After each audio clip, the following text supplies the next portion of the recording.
Menko Bidang Infrastruktur dan Pembangunan Kewilayahan Agus Harimurti Yudhoyono mendapat penghargaan tertinggi bagi alumni Nanyang Technological University Singapura. AHY dinilai berhasil berjasa besar bagi masyarakat, bangsa, dan komunitas global. Tonight's Nanyang Distinguished Alumni Award goes to Dr. Agus Harimurti Yudhoyono, Coordinating Minister for Infrastructure and Regional Development, Republic of Indonesia. Menko Bidang Infrastruktur dan Pembangunan Kewilayahan Agus Harimurti Yudhoyono mendapatkan penghargaan tertinggi bagi alumni Nanyang Technological University Singapura. AHY dinilai berhasil berkontribusi luar biasa bagi masyarakat, bangsa, dan komunitas global, yakni dalam bidang pertahanan, pelayanan publik, dan pembangunan nasional. AHY menyampaikan terima kasih dan penghormatan atas apresiasi ini. Selamat untuk keluarga. Sebuah kehormatan dan tentunya menjadi penyemangat.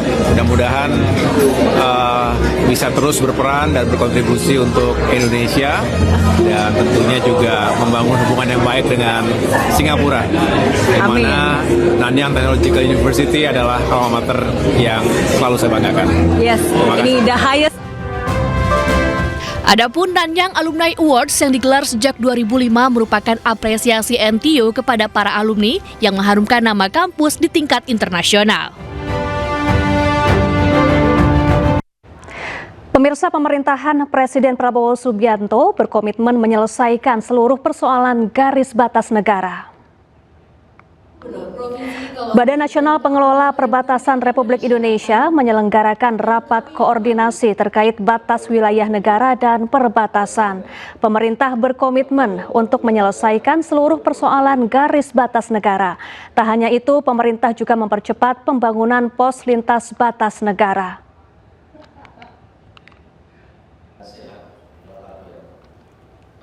Untuk menegaskan garis batas itu, garis batas perbatasan antara kita dengan tetangga. Yang kedua, kita akan membangun PLBN, pos lintas batas negara di tiap-tiap tempat tertentu. Dan ketiga, mengembangkan pertumbuhan ekonomi, pertumbuhan masyarakat yang ada di perbatasan supaya dia tidak terlalu berimbang, tidak terlalu tertinggal, dan dia akan berimbang dengan daerah-daerah lain, termasuk juga untuk bisa menahan diri untuk tidak berhubungan dengan di luar, mengembangkan ketergantungannya kepada negara. Ada pemerataan, keadilan, pembangunan, otomatis kalau masyarakat sejahtera di perbatasan akan menjadi sentra ekonomi baru. Banyak potensi kita. Kemudian yang kedua, juga memiliki dimensi keamanan, pertahanan.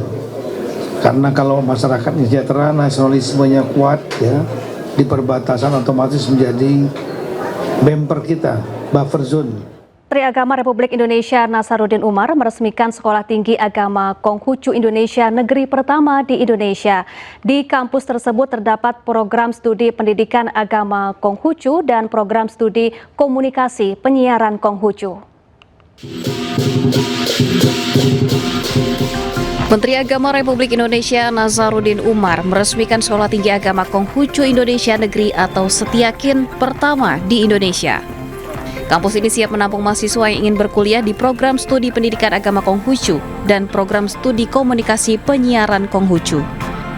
Fasilitas utama kampus meliputi gedung rektorat, bangunan peribadatan Konghucu, dan 2 bangunan Kifudian, serta fasilitas pendukung seperti gerbang utama, kantor kelenteng, bangunan utilitas, area parkir, jogging track, pos jaga, dan powerhouse.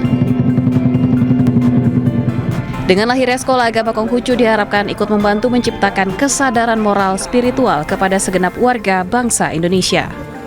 Harap nanti akan lahir sekolah Konghucu di tempat ini yang kemudian akan ikut membantu untuk menciptakan kesadaran moral spiritual kepada segenap warga bangsa Indonesia.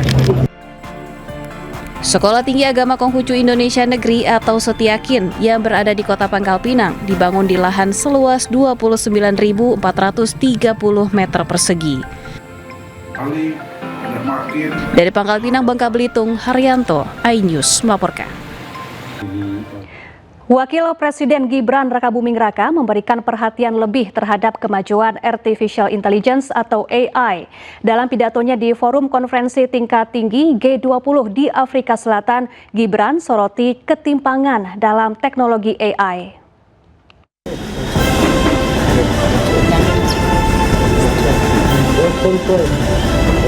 Wakil Presiden Gibran Rakabuming Raka berbicara tentang AI dalam pidatonya di sesi ketiga Konferensi Tingkat Tinggi G20 di Johannesburg, Afrika Selatan. Di depan para pemimpin dunia, Wapres Gibran soroti ketimpangan teknologi dalam AI. Lantaran saat ini AI terkonsentrasi di perusahaan milik beberapa negara maju. AI will define economic strength for decades to come. Yet today, its benefits remain highly unequal, concentrated in a handful of companies from a few advanced economies. If this imbalance continues, the digital divide will deepen.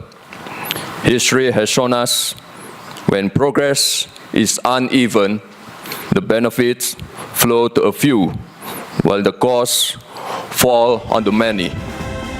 Ini adalah pertama kalinya Wapres Gibran berpidato di depan pemimpin dunia G20. Selain menyoroti soal AI, Gibran juga menegaskan Indonesia di bawah pemerintahan Presiden Prabowo Subianto juga mendukung kesepakatan kerja warga negara G20 untuk upah yang adil, kesetaraan gender, hingga perlindungan sosial.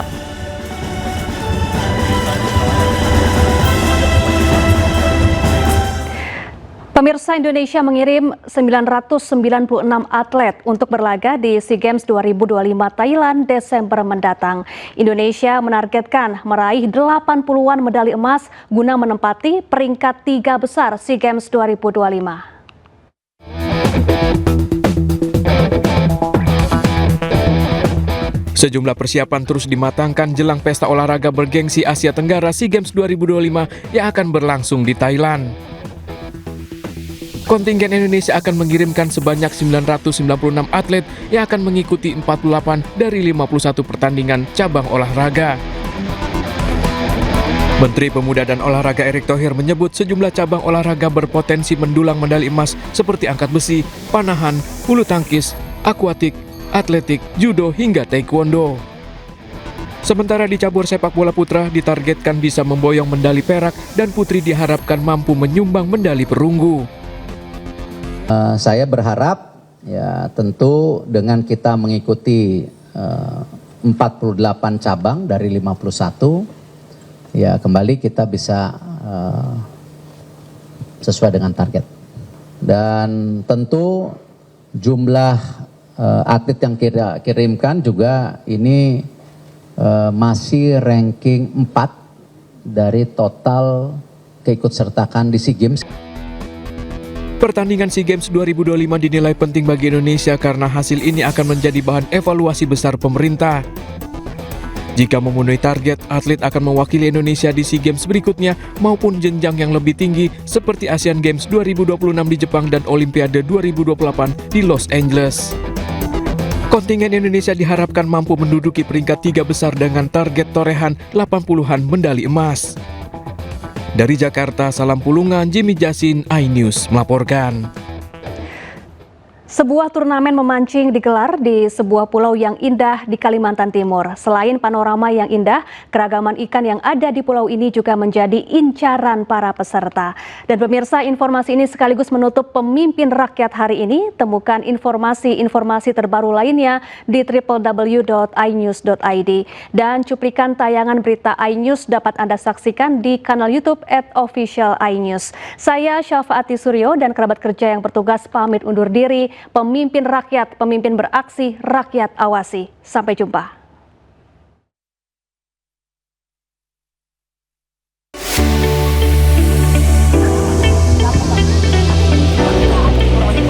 Brau Fishing Cup 2025 sukses digelar di Pulau Derawan, Kalimantan Timur.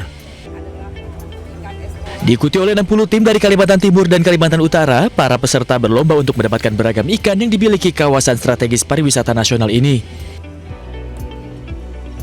Sedikitnya 1,3 ton ikan berhasil ditangkap peserta lomba, bahkan termasuk ikan-ikan yang hanya bisa dijumpai di kedalaman ratusan meter.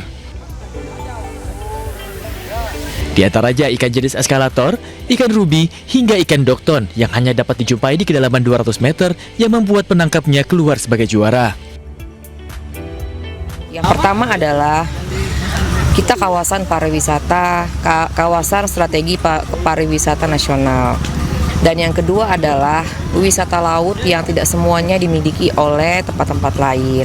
Kemudian juga dengan kearifan lokal yang ada, dengan sumber daya alam yang ada, ini penting sekali untuk kita terus promosikan.